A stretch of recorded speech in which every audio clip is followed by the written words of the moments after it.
Merci beaucoup, Seigneur Jésus-Christ, pour aujourd'hui. Je te loue, Seigneur Jésus-Christ, je te bénis. Merci pour tout ce que tu fais pour moi, mes enfants, ma famille, et pour chaque personne qui est en train de suivre. Tu es digne de louange, tu es digne d'adoration. Personne n'est comme toi, Seigneur Jésus-Christ. Reçois l'adoration. Oh Saint-Esprit, je t'invite encore une fois, viens, parle à nous, ouvre nos cœurs, enseigne-nous, nom puissant de Jésus-Christ, que je prie et que je crois. Amen, amen. Bonjour, bon après-midi, bonsoir, ça dépend d'où tu es, mais je pense que tu vas bien. Moi aussi, par la grâce de Dieu, je vais bien. Ok, d'accord. Aujourd'hui, alors, on va parler comment est-ce qu'on peut aimer Dieu avec nos cœurs. Amen. C'est ce qu'on va voir aujourd'hui. Gloire à Dieu. Le cœur, c'est quoi? Le cœur, ce n'est pas ce que beaucoup de gens pensent. Ok. Ou bien, disons, ce n'est pas le cœur là, le cœur physique. Amen. Que beaucoup de gens aiment dessiner. Voyons ce que le cœur signifie, ok? Selon la Bible, le cœur c'est quoi? Amen.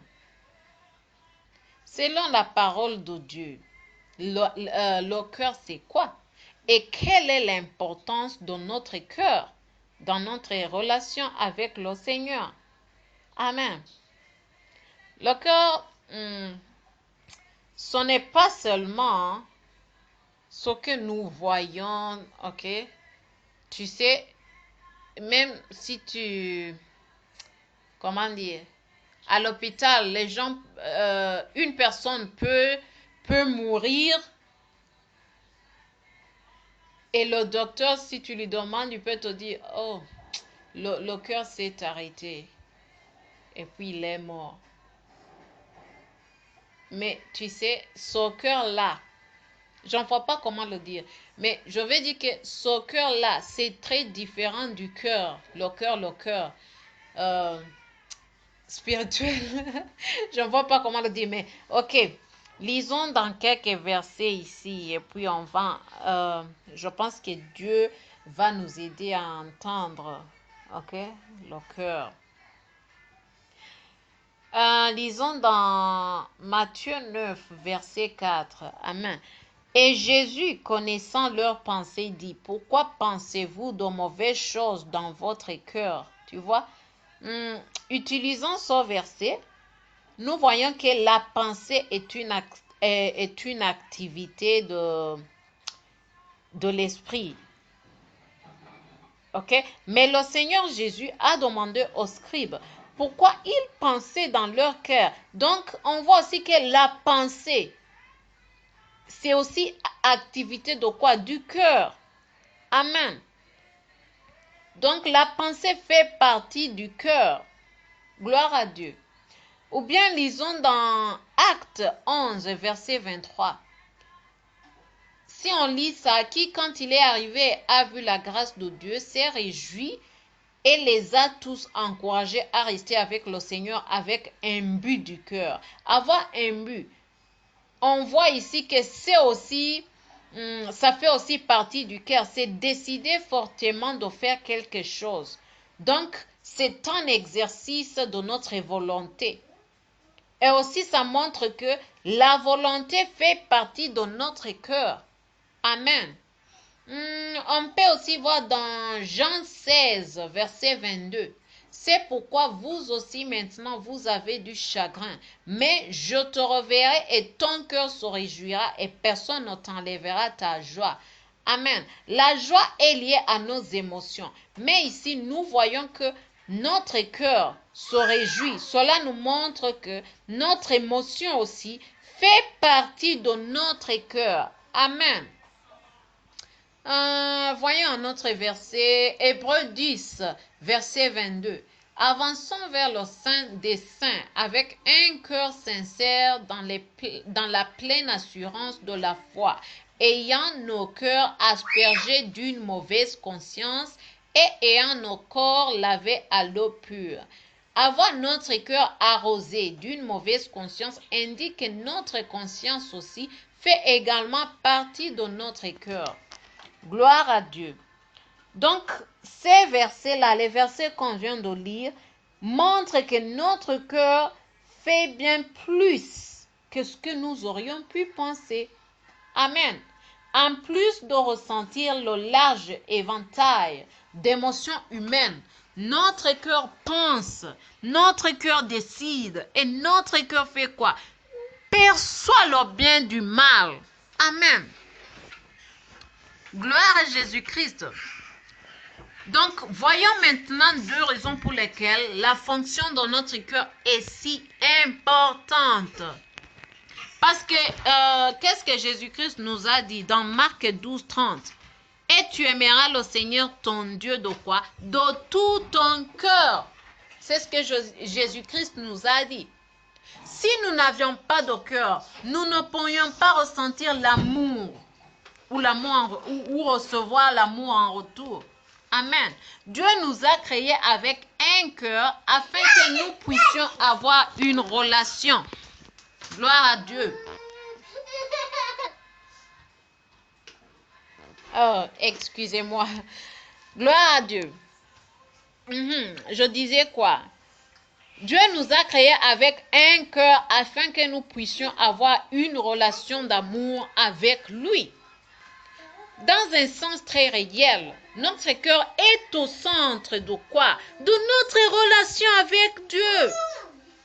En plus d'être le centre de notre relation avec Dieu, notre cœur est aussi la porte d'entrée ou la porte de tout notre être. Gloire à Dieu. Notre relation avec le Seigneur est toujours commencée et entretenue par le cœur. Amen.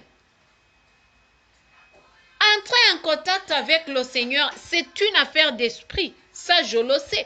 Mais cela doit être initié et maintenu par le cœur. Car notre cœur est la porte d'entrée de tout notre être. Gloire à Dieu. Même physiquement, j'ai déjà dit que, tu sais, le docteur peut te dire, oh, son cœur est arrêté, donc, et après, il est mort. Tu vois? Donc, si le cœur ne bat pas, ou même, je ne sais pas si tu l'as vu, mais je l'ai vu beaucoup de fois. Quand on veut savoir, ou bien quand on veut vérifier qu'une personne est morte ou pas, on regarde si le cœur bat. Parce qu'on sait que si le cœur ne bat pas, c'est fini pour cette personne. Gloire à Dieu. Donc, tu vois, même spirituellement, c'est la porte d'entrée. Amen. Pour que notre cœur soit la porte d'entrée de tout notre être, ce que nous permettons d'entrer et de sortir est déterminé par notre cœur. Par exemple, nous pouvons fermer notre cœur à certaines personnes et l'ouvrir à d'autres personnes. Amen. En d'autres termes, le cœur devient à la fois l'entrée et la sortie de notre être. Tout ce qui entre en nous doit entrer par le cœur. Et aussi, tout ce qui sort de nous doit passer par le cœur. Nous avons été créés par Dieu d'une manière si merveilleuse. Mon frère, ma soeur, nous avons un esprit pour le contacter, le recevoir et le contenir en tant que vie et un cœur pour l'aimer. Amen. Il veut être notre vie et il veut que nous l'aimions de tout notre cœur. Gloire à Dieu. Notre relation avec le Seigneur commence par notre cœur. Il est également entretenu par notre cœur. C'est pourquoi la condition de notre cœur est si importante. Alléluia. Dans toute relation, lorsqu'un problème survient, nous devons le résoudre. Amen. Nous ne devrions pas penser que le problème va disparaître de lui-même. Non. Peut-être nous avons eu certaines attitudes envers l'autre personne ou certaines pensées négatives à son sujet. Peut-être nous avons dit ou fait quelque chose de mal qui a blessé l'autre personne. Mais nous ne voulons pas nous racheter. Amen. Laisser de telles choses en suspens ne peut qu'endommager la relation. Oui, la relation que nous avons avec cette autre personne qu'on a blessée. Amen. Donc, de la même manière, pour que nous soyons en harmonie avec le Seigneur et jouissions d'une relation d'amour avec lui, nous devons résoudre, tout problème qui surgit entre nous et le Seigneur. De tels problèmes sont toujours de notre côté et impliquent notre cœur. Amen. En fait, de nombreuses difficultés dans notre vie chrétienne qui nous empêchent de progresser sont vraiment des problèmes dans notre cœur. Amen. Donc, ça peut être de nos émotions, nos volontés ou consciences, comme on l'a vu dans les versets qu'on a lus avant. Par exemple, nous pourrions avoir un problème dans notre cœur parce que nos pensées sur un certain sujet ne correspondent pas aux pensées du Seigneur. Ou peut-être les sentiments que nous avons envers quelqu'un ne correspondent pas aux sentiments du Seigneur. Ou bien peut-être nous insistons pour suivre notre propre chemin parce que notre volonté têtue est endurcie. Amen. Ou nous pouvons avoir un problème de conscience parce que nous n'avons pas traité des choses qui ont offensé et déplu au Seigneur. Gloire à Dieu. Avec notre cœur dans un tel état, mon frère, ma soeur en Jésus-Christ, comment alors notre relation avec le Seigneur peut-elle être douce? Amen.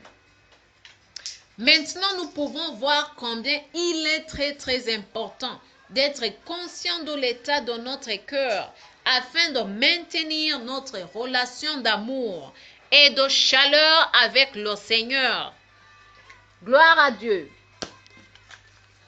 Lorsqu'un problème surgit entre nous et le Seigneur, nous pouvons simplement retourner notre cœur vers lui et prier.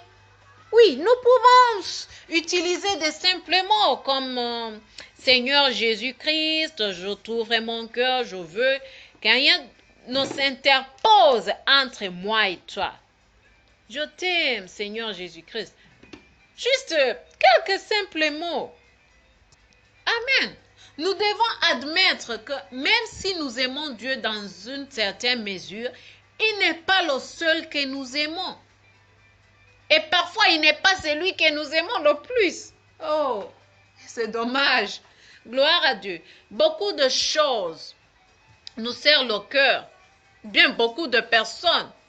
Alors, comment pouvons-nous obéir au commandement du Seigneur de l'aimer de tout notre cœur? Gloire à Dieu.